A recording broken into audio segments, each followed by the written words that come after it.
Então, eu cresci em uma área muito conservadora e católica, sei lá, cheia de nacionalistas brancos. Esse lado do YouTube, o Twitter provavelmente adoraria o lugar onde cresci, pois era majoritariamente branco, católico e conservador. E por ser de lá, eu sempre fui muito pró-vida. E eu era pró-vida por dois motivos, talvez três, um. Minha mãe sempre me levava para eventos pró-vida. Conheci Sarah Palin quando tinha cerca de 12 anos. Minha mãe influenciou meu conservadorismo, pois sempre esteve nesses círculos. O segundo motivo é porque meus pais adotaram, então eu já estive dos dois lados da adoção. Eu sou uma de 10 filhos, mas sempre digo que cresci com 6 e fui a segunda das 6 originais. Quando meus pais, ou quando eu me tornei adolescente, meus pais começaram a adotar crianças que não estavam em uma situação muito boa.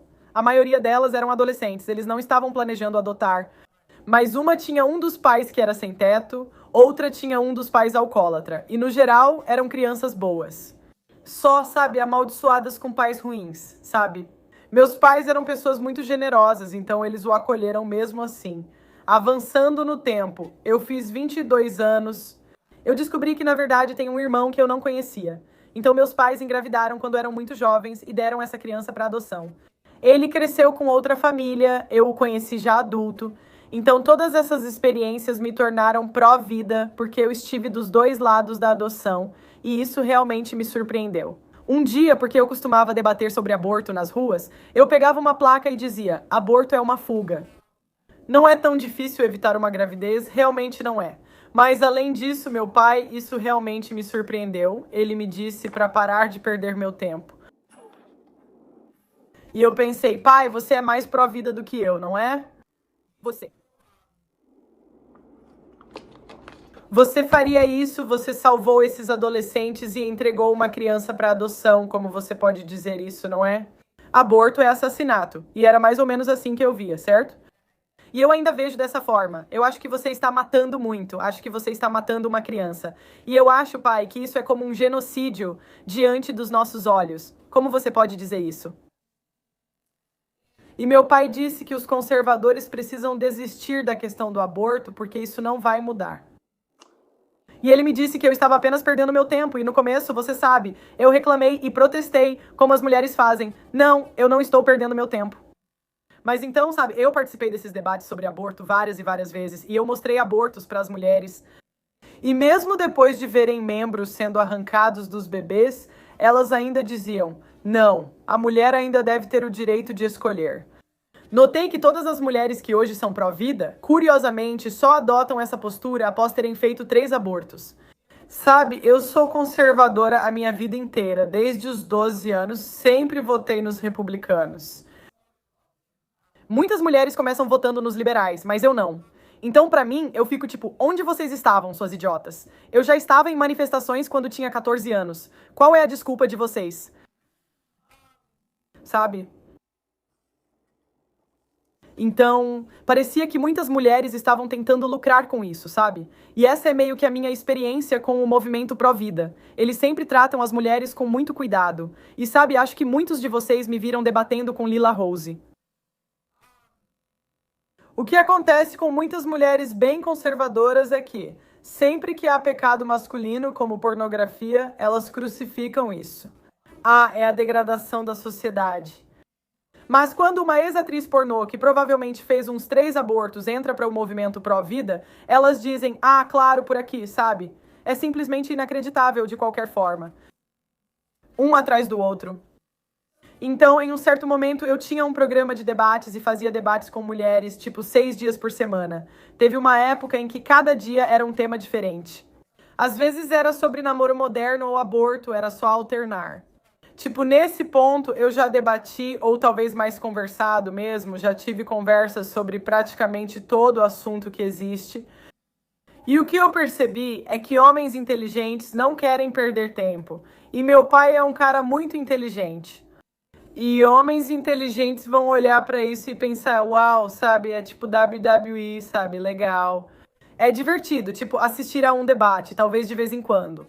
Mas homens inteligentes não vão tentar mudar sua opinião porque eles não querem perder tempo.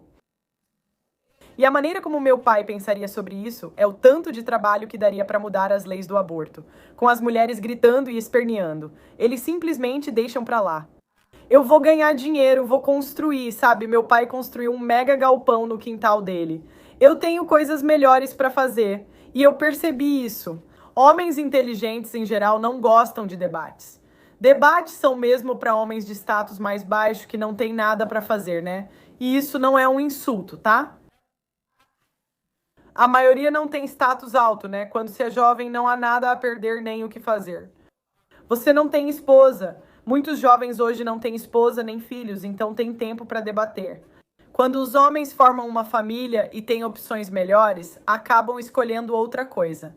Em vez de discutir, especialmente discutir com mulheres, porque os homens podem ser convencidos pela lógica, mas as mulheres são completamente ilógicas. É tudo baseado em como a gente se sente. Se não acharmos o aborto repulsivo, continuaremos matando nossos filhos. Se não sentirmos que é uma criança, seguiremos assim para sempre. Homens inteligentes percebem isso e dizem: sabe de uma coisa? Os caras que ganham dinheiro com debates, isso é outra coisa. Porque eles estão sendo pagos, né? Eles estão ganhando dinheiro.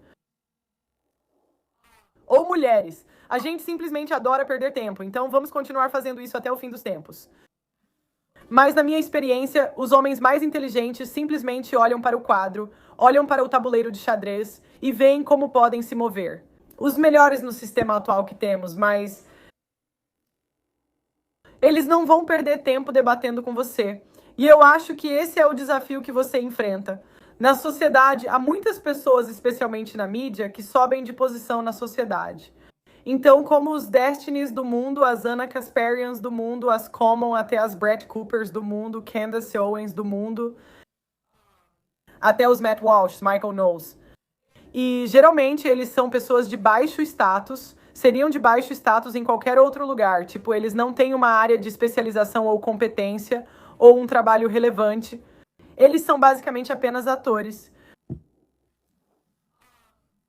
Mas eles ficaram realmente bons na habilidade de debater. Mas o que não é reconhecido, eu acho, é que homens inteligentes nem vão discutir com você. Então, o que eu percebi é que, na verdade, são as pessoas menos inteligentes que entram em debates. Na verdade, são mulheres ou homens de baixo status. Porque homens inteligentes, homens de alto status, simplesmente não vão perder o tempo deles. Vi há alguns meses um vídeo de alguém do grupo do Charlie Kirk debatendo com o Destino. O Destino falava por cima de todos, pois ficou muito bom nisso. Só penso que tenho sido um verdadeiro palhaço nesse mundo. Porque em nenhum outro universo um cara com tão pouca experiência em qualquer coisa teria uma opinião tão barulhenta assim. E dá pra perceber que o cara mais inteligente do painel não vai te interromper, não vai fazer isso. Ele só está sentado ali esperando esse cara calar a boca. E é isso que eu percebi sobre os homens mais inteligentes. Eles não disputam pra falar, então é preciso pedir ativamente a opinião deles, pois não vão brigar por isso. Porque eles veem a maioria de vocês como tolos e também como comentaristas. Então, de qualquer forma, essa é a minha experiência em programas de painel, debates e todas essas coisas. Mesmo se você assistir tipo Jubilee, certo? Que pessoas inteligentes em geral estão indo no Jubilee? E eu cheguei a um ponto em que estou participando desses debates. E eu fico pensando, eu nunca deveria ouvir nenhuma das suas opiniões. Eu não era para estar aqui, eu estou em um mundo de palhaços, né? Eu deveria ouvir a opinião do cara que trabalhou por uns 30 anos e é especialista nesse assunto. Mas eu tenho que ouvir Brett Cooper, Anna Kasparian, Candace Owen. Tipo, são essas as pessoas que eu tenho que ouvir. E eu cheguei a um ponto em que pensei, isso é a maior perda de tempo. E acho que os homens também chegam a esse ponto. Porque a opinião de ninguém muda e as regras do sistema não vão mudar de qualquer jeito. Sou paga para isso, então ainda participo de debates, sabe? Meio que preciso, mas até nesses debates penso, por que estou aqui? Por que, sabe, Terence Popp salvou 500 homens de processos? Por que ele não está aqui, né? E é porque os especialistas e as pessoas mais inteligentes sobre o assunto nunca participam de debates. Todos eles têm egos enormes e acham que são importantes porque todos dizem isso. Porque eles recebem aplausos, mas homens inteligentes não ligam para isso, não se importam nem precisam. Queria conseguir expressar como meu pai não ligava para reconhecimento enquanto eu crescia. Ele não ligava para reconhecimento, não ligava para status, ele não se importava, ele só queria... Ele sempre dizia, só faça qual é o próximo passo, faça qual é o... Sempre que eu reclamava para ele, às vezes eu reclamava dos pagites, ou seja lá o que for, e ele só dizia, quem liga? Tipo, ele me dizia, quem liga? Você não pode mudar isso. O que você pode mudar? O que você pode? E as pessoas mais inteligentes, elas não reclamam dos problemas, elas só focam no que podem mudar. E é por isso. E eu acho que posso dizer isso porque já participei de muitos debates, mas as pessoas mais inteligentes não estão debatendo, não estão. Elas têm coisas melhores para fazer, especialmente debater com mulheres. Porque eles sabem que você simplesmente não vai ganhar, porque você pode até ganhar um debate com mulheres. E mesmo assim, todo mundo ainda vai te ver como um vilão.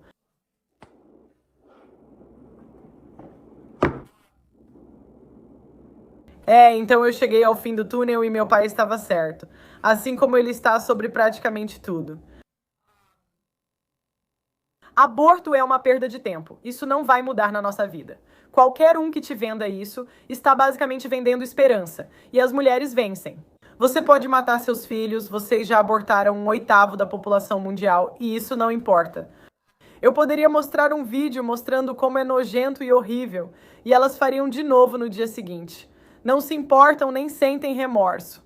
Muita gente diz que as mulheres sentem culpa, mas não sentem. Elas não gostam é da vergonha. Tipo, quando falam isso em público. E as pessoas ficam tipo, ah, você matou seu filho? Elas não gostam disso, mas em termos de remorso, de realmente sentir pena, elas não ligam mesmo. Enfim, as pessoas mais inteligentes não debatem no vídeo. E se você tiver uma opinião sobre o assunto, por favor, coloque nos comentários. Eu realmente leio e muitas vezes no dia seguinte, quando faço um coffee talk, eu pego diretamente o seu comentário. Às vezes eu penso no meu próximo tema por causa de um comentário, curto o vídeo e até a próxima.